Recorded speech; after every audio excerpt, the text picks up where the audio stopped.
Pernahkah kamu merasakan momen ketika seseorang berbicara padamu, bukan untuk mengobrol, tetapi untuk menunjukkan bahwa dirinya lebih tinggi darimu? Cara mereka menatap, cara bicara mereka yang meninggi, atau kalimat-kalimat halus yang terdengar seperti pisau kecil yang menusuk harga diri. Dan kamu diam, bukan karena tak mampu membalas, tapi karena kamu tahu sesuatu terasa salah bila kamu masuk ke permainan mereka. Malam ini kita akan membahas tentang sesuatu yang hampir semua manusia pernah hadapi, kesombongan orang lain, dan bagaimana kita meresponsnya tanpa kehilangan martabat, tanpa menyeret diri ke dalam drama, tanpa terjebak dalam permainan ego. Yang menarik, kesombongan itu bukan hanya soal hati yang naik ke kepala. Kesombongan adalah sebuah panggung, dan tidak semua orang sadar bahwa ketika seseorang bersikap tinggi, yang sebenarnya mereka lakukan adalah meminta kita untuk melihat ke atas. Seolah-olah kalau kita tidak menengadah, mereka kehilangan alasan untuk merasa besar. Kamu pasti pernah merasakan situasi ini. Ada orang yang bicara seakan seluruh dunia berputar pada dirinya. Ada yang memamerkan apa yang mereka punya, padahal tidak diminta. Ada juga yang merendahkan orang lain hanya supaya dirinya terlihat lebih tinggi. Dan yang paling menyakitkan bukan kata-katanya, tetapi cara mereka menempatkan diri. Seakan kamu ini bukan siapa-siapa. Tapi mari kita lihat ini dari kacamata yang sedikit berbeda. Orang sombong itu sebenarnya tidak sedang bicara tentang kamu. Mereka sedang bicara tentang ketakutan mereka sendiri. Takut terlihat kecil, takut tidak dihargai, takut kehilangan kontrol. Dan lucunya, semakin besar ketakutannya, semakin keras suara mereka. Di titik ini kamu punya dua pilihan. Masuk ke permainan mereka dan saling meninggikan ego, atau turun dari panggung itu dan membiarkan mereka berbicara sendirian. Karena begini, setiap kali kita terpancing membalas, kita sebetulnya sedang mengakui bahwa kita butuh validasi dari mereka. Dan itu membuat kita jatuh di level yang sama. Padahal orang yang benar-benar berkelas tahu satu hal penting. Keanggunan seseorang terlihat bukan dari cara dia menang ketika berteriak, tapi dari cara dia menang ketika diam. Ketika kamu menghadapi orang sombong, kamu sebenarnya sedang diuji, bukan kemampuanmu berbicara, tetapi kemampuanmu menahan diri. Di momen-momen seperti itu dunia sedang bertanya kepadamu, apakah kamu mau naik kelas, atau kamu mau jatuh di tempat yang sama? Kita sering berpikir bahwa melawan adalah kekuatan, padahal kekuatan yang paling tinggi adalah mengendalikan diri. Saat orang lain panik, kamu tenang. Saat orang lain meninggi, kamu justru merendah. Bukan untuk meremehkan diri, tapi untuk mengontrol situasi. Dan disinilah letak rahasianya. Orang sombong itu haus respons. Mereka menikmati ketika kamu terpancing. Mereka menikmati ketika kamu tersinggung. Mereka menikmati ketika kamu berdebat. Karena saat itu terjadi, mereka punya panggungnya. Tapi ketika kamu tidak bereaksi, ketika kamu tetap tenang, ketika kamu menatap mereka seperti angin lewat, saat itulah seluruh strategi mereka runtuh. Kesombongan itu kehilangan makanan. Ego mereka kehilangan penonton. Dan tiba-tiba, kamu menjadi orang yang lebih besar tanpa satupun kata yang perlu kamu ucapkan. Ini penting karena sebelum kita masuk ke 5 cara paling berkelas menghadapi orang sombong, kamu perlu memahami satu hal. Yang sedang kamu hadapi bukan orangnya, melainkan egonya. Dan ego tidak bisa dikalahkan dengan ego yang lebih besar. Ego hanya bisa dikalahkan oleh kesadaran yang lebih tinggi. Jadi simak sampai akhir, karena cara kelima adalah cara yang jarang digunakan orang, tetapi paling efektif menghancurkan kesombongan tanpa menyentuh harga diri siapapun. Cara yang membuatmu tetap elegan, tetap tenang, dan tetap terlihat jauh lebih tinggi tanpa kamu harus meninggi. Sekarang, mari kita mulai. Cara pertama, tunjukkan kapasitas bukan perdebatan. Seringkali, ketika kita berhadapan dengan orang sombong, naluri pertama yang muncul adalah ingin membuktikan bahwa mereka salah. Ingin menunjukkan bahwa kita juga bisa. Ingin memastikan mereka mengerti bahwa mereka bukan satu-satunya yang hebat. Tapi disinilah letak jebakannya. Orang sombong tidak sedang mencari kebenaran. Mereka mencari panggung untuk egonya. Dan ketika kamu terlibat dalam perdebatan dengan mereka, kamu sebenarnya sedang memberikan apa yang mereka mau, yaitu perhatian. Ada satu prinsip emas dalam psikologi sosial. Ketika seseorang berusaha terlihat lebih tinggi, jangan tarik mereka turun. Naiklah lebih tinggi dengan tenang. Karena begini, perdebatan itu seperti api. Semakin kamu tiup, semakin besar apinya. Dan orang sombong adalah api berjalan. selalu siap menyala kalau kamu beri angin. Tapi kapasitas, itu air. Air tidak berbicara keras. Air tidak beradu suara. Air cukup mengalir, dan semua orang tahu kekuatannya, tanpa perlu ia teriak. Saat seseorang merendahkanmu tentang kemampuanmu, pekerjaanmu, pengetahuanmu, bahkan penampilanmu, jangan buru-buru membalas dengan kata, tenanglah, tarik napas sebentar, biarkan mereka merasa menang sesaat. Karena kemenangan kecil itu tidak bertahan lama ketika berhadapan dengan kenyataan. Di dunia nyata orang tidak diukur dari betapa keras dia berbicara, tetapi dari seberapa nyata hasil yang dia berikan. Itulah kapasitas. Kapasitas adalah pekerjaanmu yang konsisten. Kapasitas adalah kualitas tindakan, bukan volume kata-kata. Kapasitas adalah ketika kamu membuktikan sesuatu tanpa menyentuh konflik. Dan begini cara berkelas menjalankan prinsip ini. Ketika seseorang berkata, kamu kayaknya nggak bisa deh. Kamu cukup jawab, oke, lihat saja nanti. Tanpa emosi, tanpa marah, tanpa debat. Pendek, tenang, menusuk. Dan setelah itu, biarkan hasilmu yang berbicara. Orang sombong tidak tahan dengan dua hal. Pertama, orang yang tetap tenang. Kedua, orang yang terbukti mampu tanpa ribut. Ketika kamu bekerja dalam diam, orang sombong kehilangan bahan bakar. Ketika kamu memperlihatkan kapasitas melalui tindakan, bukan ucapan, status mereka tiba-tiba goyah. Bukan karena kamu menyerang mereka, tetapi karena diri mereka secara otomatis membandingkan, dan disitulah mereka merasa kecil, tanpa kamu perlu mengecilkan. Ingat satu hal penting, perdebatan membuat mereka terlihat besar, kapasitas membuat mereka terlihat berlebihan, dan justru di momen itulah kamu menang.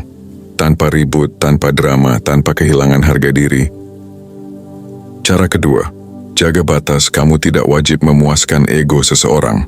Ada satu kesalahan yang sering kita lakukan tanpa sadar. Kita merasa wajib untuk menghadapi, melayani atau membenarkan diri di depan orang sombong. Seakan-akan, kalau kita tidak menjelaskan posisi kita, kita terlihat lemah. Seakan kalau kita tidak menanggapi, kita kalah. Padahal tidak ada satupun aturan hidup yang mewajibkan kita untuk tunduk pada ego orang lain. Menjaga batas bukanlah tindakan menjauh. Menjaga batas adalah tindakan menghormati diri sendiri. Dan orang sombong selalu mengincar orang yang tidak punya batas. Mereka akan mencoba masuk lebih dalam. Mulai dari komentar yang merendahkan, candaan yang menusuk, sampai kritik-kritik halus yang sebenarnya lebih mirip serangan personal. Jika kamu tidak punya batas yang jelas, kamu akan terus jadi sasaran. Bukan karena kamu lemah, tetapi karena kamu terlalu baik untuk mengatakan cukup. Dalam psikologi, ini disebut boundary testing. Orang sombong akan mencoba sejauh mana mereka bisa bermain dengan egonya di hadapanmu. Jika kamu membiarkan satu kali, mereka akan masuk dua kali. Jika kamu diam saat direndahkan sekali, mereka akan coba merendahkanmu lagi. Dan disinilah letak kelas sesungguhnya. Bukan pada cara kamu marah, tapi pada cara kamu menghentikan sesuatu dengan sopan namun tegas. Ketika seseorang berkata dengan nada menggurui, merendahkan atau melecehkan, jadilah tegas seperti ini. Maaf, aku tidak nyaman dengan arah pembicaraan ini. Atau, aku menghargai pendapatmu, tapi aku tidak akan melanjutkan percakapan seperti ini. Pendek, dingin, jelas, tidak agresif. Dan yang terpenting, tidak memberi ruang bagi ego mereka untuk melompat lebih tinggi. Kalimat seperti itu membuat orang sombong berhenti. Bukan karena kamu marah, tetapi karena mereka tiba-tiba menyadari bahwa kamu bukan orang yang bisa mereka atur. Dan ada efek psikologis lainnya. Ketika seseorang berhadapan dengan batas yang jelas, mereka akan mundur atau memperlihatkan karakter asli mereka. Kedua-duanya menguntungkanmu. Kalau mereka mundur, berarti batasmu berhasil. Kalau mereka makin agresif, berarti kamu baru saja melihat kualitas mereka yang sesungguhnya. Dan itu tanda bahwa kamu harus menjaga jarak lebih jauh. Ingat ini baik-baik. Kamu tidak diciptakan untuk memuaskan ego siapapun. Kamu tidak perlu menjelaskan pilihan hidupmu hanya untuk terlihat layak di mata mereka. Kamu tidak perlu bertahan di percakapan yang membuatmu merasa kecil. Orang berkelas selalu memilih kualitas energi. Jika sebuah ruangan membuatnya layu, ia akan keluar. Jika sebuah percakapan membuatnya jatuh, ia akan berhenti. Batas bukan tembok. Batas adalah pintu yang kamu jaga. Dan hanya orang yang layak yang boleh masuk. Cara ketiga, balas dengan kerendahan hati yang cerdas. Kerendahan hati sering disalahpahami. Banyak yang menganggapnya sebagai sikap lemah, pasrah, atau tidak punya suara. Padahal, kerendahan hati yang cerdas adalah senjata psikologis yang paling mengganggu ego orang sombong. Orang sombong itu seperti petarung yang datang ke arena dengan pedang terhunus, siap bertarung. Mereka menunggu kamu mengangkat pedangmu juga. Mereka menunggu kamu melawan, beradu ego, beradu suara, atau beradu pembuktian. Tapi ketika kamu tidak mengangkat senjata apapun, ketika kamu menatap mereka dengan tenang, ketika jawabanmu pendek, lembut, dan tetap stabil, mereka bingung. Mereka kehilangan orientasi karena skenario dalam kepala mereka tidak berjalan seperti yang diharapkan. Inilah yang disebut psikologi. Kerendahan hati melucuti senjata kesombongan. Contohnya ketika seseorang berkata dengan nada merendahkan, kamu mah nggak ngerti soal ini. Atau, kamu kayaknya nggak sampai level itu deh. Jawaban khas orang yang emosional adalah, maksud kamu apa? Atau, kamu pikir kamu siapa? Tapi orang berkelas menjawab dengan kalimat setenang air. Oh begitu ya, baik. Atau, kalau menurutmu begitu nggak apa-apa. Jawaban seperti itu tidak membalas, tidak mengadu ego, dan tidak menyalakan api. Namun secara psikologis, itu menusuk jauh lebih dalam. Karena kamu menunjukkan satu hal penting. Aku tidak butuh pengakuan darimu. Di titik inilah ego mereka mulai tidak nyaman. Karena orang sombong berharap kamu merasa kecil. Tapi kamu tidak. Kamu tetap tenang, tetap stabil, tetap rendah hati tanpa terlihat takut. Kerendahan hati yang cerdas adalah seni merendahkan tensi bukan untuk kalah, tetapi untuk mengendalikan situasi. Ini bukan merendahkan diri. Ini adalah bentuk kontrol diri tingkat tinggi. Karena hanya orang yang benar-benar kuat yang bisa tetap rendah dalam situasi yang memancing ego. Ada efek lain yang sering orang tidak sadar. Ketika kamu rendah hati, orang sombong tiba-tiba bercermin. Mereka mulai melihat pantulan diri mereka sendiri. Betapa berisiknya mereka, betapa agresifnya mereka, betapa kosongnya kesombongan yang mereka pelihara. Dan banyak dari mereka tanpa kamu sadari akan menurunkan suaranya. Karena mereka mulai merasa malu sendiri. Kerendahan hati yang cerdas bukan tentang mengalah. Ini tentang menunjukkan bahwa dirimu jauh di atas permainan mereka. Bahwa kamu tidak perlu membuktikan apapun, dan kamu tidak merasa terancam sedikit pun. Dan pada akhirnya, kerendahan hati yang cerdas adalah jawaban paling elegan untuk kesombongan.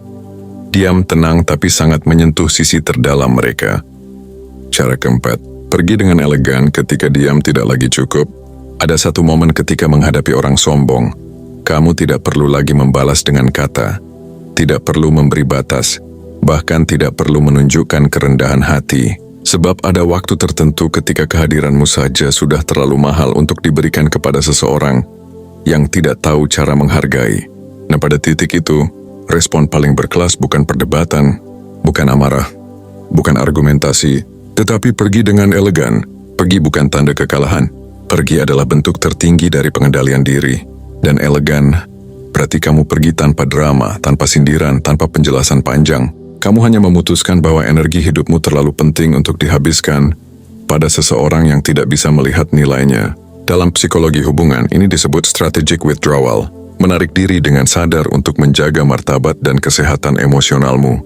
Pergi dengan elegan bukan kabur, bukan ngambek, bukan menghindar karena lemah.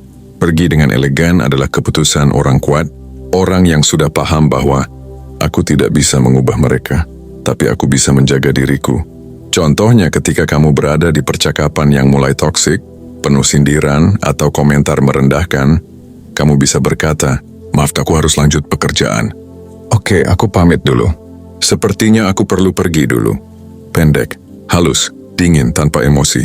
Dan yang paling penting, tidak memberi ruang bagi mereka untuk menambah drama. Orang sombong seringkali mencoba mempertahankan perhatianmu. Karena ketika kamu pergi, kamu mengambil panggung yang mereka butuhkan untuk merasa besar. Saat kamu meninggalkan ruangan, meninggalkan chat, atau meninggalkan obrolan tanpa meledak, kamu sebenarnya sedang merampas sumber energi mereka. Dan hal paling menarik adalah, orang sombong paling takut ditinggalkan. Mereka tidak takut kalah debat. Mereka tidak takut kamu membalas. Yang mereka takuti adalah kehilangan penonton yang membuat mereka merasa penting. Ketika kamu pergi dengan elegan, kamu mengirim pesan halus. Aku memilih ketenangan daripada kesombonganmu.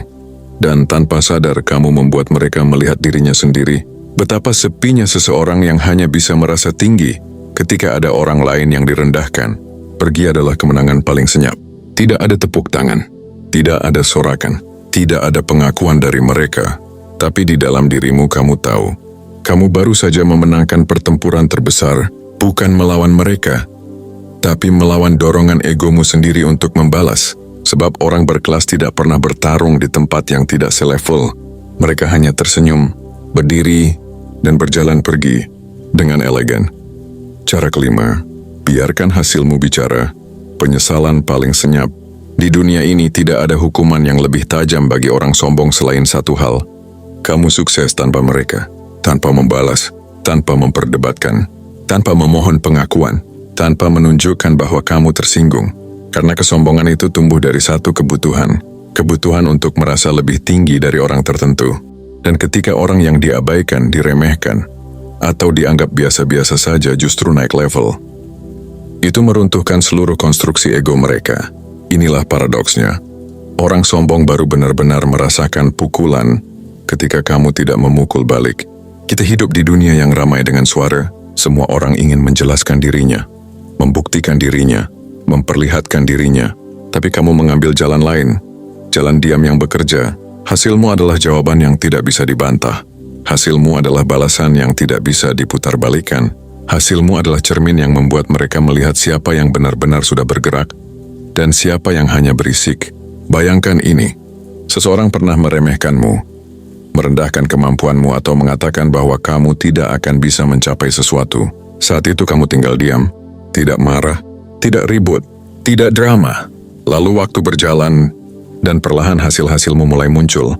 Pekerjaanmu naik, bisnismu berkembang, hidupmu membaik, lingkaranmu berubah, cara bicaramu matang, cara berpikirmu naik kelas. Dan tanpa kamu sadari, orang yang dulu sombong itu mulai kehilangan kata-kata. Mereka mulai diam di tempat. Mereka mulai membandingkan dirinya denganmu. Bukan karena kamu ingin, tetapi karena kenyataan memaksa. Hasilmu membuat mereka menunduk, bukan kamu. Dan yang paling menyakitkan bagi orang sombong adalah momen ketika mereka sadar bahwa kamu tetap naik meski mereka tidak mendukungmu, bahwa kamu tetap kuat meski mereka meremehkanmu, bahwa kamu maju tanpa perlu menyenggol siapapun. Itu bukan balasan biasa. Itu balasan yang menyentuh harga diri mereka dengan cara paling halus namun paling dalam. Karena waktu selalu memihak orang yang bekerja dan kenyataan selalu memihak orang yang bertumbuh.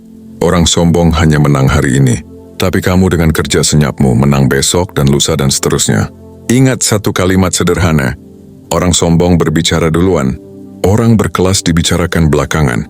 Ketika kamu fokus memperbaiki kapasitasmu, menjaga martabatmu, mengontrol dirimu, dan bekerja dalam diam, hasilmu akan menjadi suara paling keras yang pernah kamu miliki. Suara yang tidak perlu kamu ucapkan, karena dunia yang akan menyampaikannya untukmu. Dan pada akhirnya orang yang dulu sombong itu tidak hanya berhenti meremehkanmu.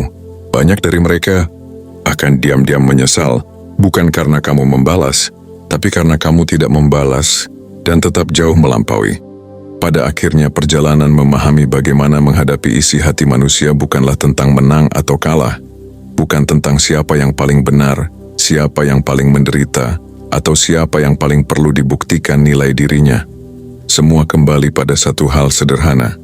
Bagaimana kita menjaga diri sendiri di tengah dunia yang seringkali tidak memahami apa yang sudah kita lalui. Ketika seseorang tidak menghargaimu, bukan berarti dirimu tidak berharga. Ketika seseorang tiba-tiba berubah, bukan berarti kamu tidak cukup baik. Dan ketika seseorang memilih pergi, bukan berarti takdir menutup pintu untukmu. Terkadang semesta hanya ingin menunjukkan arah baru yang selama ini kamu abaikan. Kita hidup dalam dunia di mana banyak orang bicara keras, tetapi sedikit yang benar-benar merasa. Banyak yang ingin didengar, tapi sedikit yang ingin mendengarkan. Dan seringkali, dari rasa ingin dipahami itulah kita tersesat di jalan yang justru menguras energi kita sendiri. Namun ada satu kebenaran yang tidak pernah berubah. Kamu hanya bisa menarik apa yang sefrekuensi dengan energi yang kamu pelihara. Jika kamu menjaga hatimu tetap bersih, kamu akan menarik orang yang mampu menjaga ketenanganmu. Jika kamu membangun hidupmu dengan kapasitas bukan keluhan, kamu akan menarik hubungan yang tumbuh bersama, bukan yang meminta pembuktian tanpa akhir. Jika kamu memilih untuk tetap elegan meski kecewa, kamu sedang menyiapkan tempat bagi sesuatu yang jauh lebih baik dari sekadar pengakuan sesaat. Dalam hidup kita memang tidak bisa mengontrol bagaimana orang lain memperlakukan kita. Tapi kita selalu bisa memilih. Apakah kita ingin menjadi pribadi yang bereaksi dari luka, atau menjadi pribadi yang bertindak dari kebijaksanaan? Dan bila kamu sudah mencoba memahami seseorang, memberi ruang, menjaga sopan santun, tetap rendah hati, tetap menjadi dirimu yang tulus. Namun ia tetap tidak menghargaimu, maka ingat satu hal, mundur bukan berarti kalah, mundur berarti kamu menghargai dirimu sendiri. Karena pada akhirnya, yang paling mahal dalam hidup bukan perhatian, bukan cinta, bukan status. Yang paling mahal adalah kedamaian batin. Dan tidak ada seorang pun yang layak mengambil itu darimu.